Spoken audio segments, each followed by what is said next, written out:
Salam cinévores et bienvenue dans Que fait-il regarder, l'émission dans laquelle je partage mon coup de cœur du mois. Et pour ce mois de février, entre fête de l'amour et fête tout court, c'était le moment pour le cinéma de frapper un grand coup.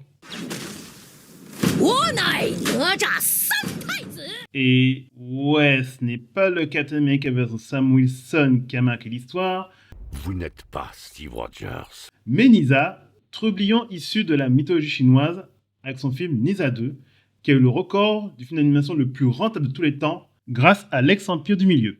D'ailleurs, histoire de vous mettre à jour rapidement sur le personnage, je vous conseille de voir les films New Gods Nisa Reborn qui parlent aussi du personnage dans un style steampunk, ou Creation of the Gods 2 Demon Force, un film chinois aussi qui vient de sortir et dont il fait une apparition secondaire, et qui est LE blockbuster à voir en ce mois de février. Finalement, le pire ennemi de Captain America, ce n'est pas le Hulk rouge, la qualité de son film, mais une divinité de feu très rebelle. Ça c'est con. Mais on va parler de ces films, mais d'un film sélectionné parmi les Oscars du meilleur scénario, sorti en février, qui a été un choc incroyable. Mais ce ne sera pas The Brutalist, mais le film 5 septembre. Vous souvenez-vous du film Munich de Steven Spielberg? Ce film culte racontait l'histoire des attentats survenus au JO de Munich de 1972, ainsi que la riposte israélienne avec les agents du Mossad durant l'opération Colère de Dieu. 5 septembre raconte la même histoire, mais en nous mettant du point de vue des journalistes sportifs d'ABC Sport, durant la nuit du 5 au 6 septembre 1972. Et c'est l'un des films les plus tendus que j'ai vus dans ce début d'année. Réalisé par le relativement méconnu Tim Feldbaum, ce film est un pseudo-huis clos qui nous permet de suivre des journalistes pas taillés pour ce genre d'événement, mais qui veulent conserver son exclusivité. On aime les suivre dans les stratégies pour couvrir au mieux l'événement dont ils n'étaient pas prêts. En effet, ils assistent à la toute première prise d'otage retranscrite en direct. La nature se veut très sombre et oppressante, et tout est fait pour nous mettre sous tension permanente.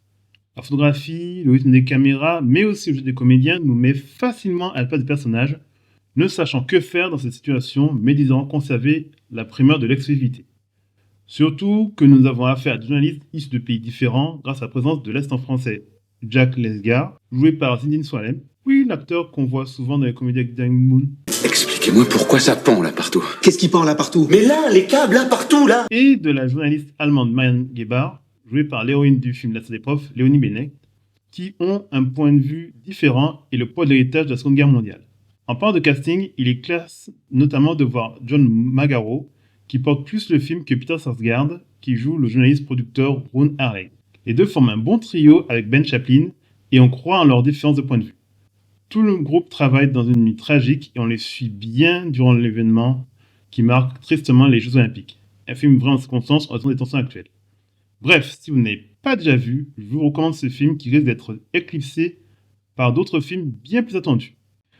À côté des sorties évidentes, voici deux autres films que je vous recommande. Et ce sont deux films français. Tout d'abord, La Pampa d'Antoine Chevrollier, une réalisation vraiment classe sur une histoire d'amitié qui change à cause du secret de l'un d'entre eux. Le film est intense et est porté par des acteurs et des actrices remarquables et charismatiques. Le deuxième est une fiction à bicyclette réalisée par l'acteur Mathias Mlécuse. Un film vraiment touchant sur le parcours de deux amis qui traversent l'Europe entière à vélo en hommage au fils disparu du réalisateur.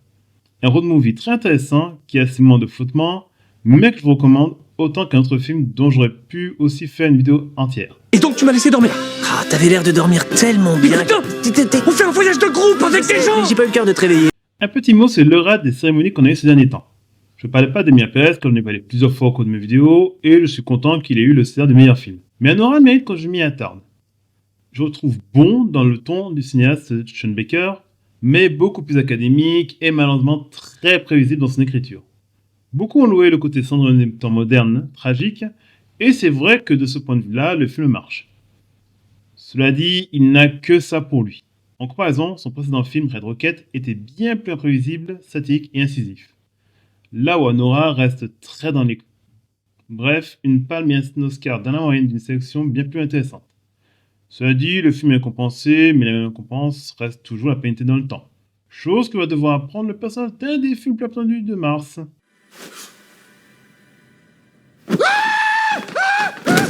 Mais bon, il y aura toujours de bons films à voir, notamment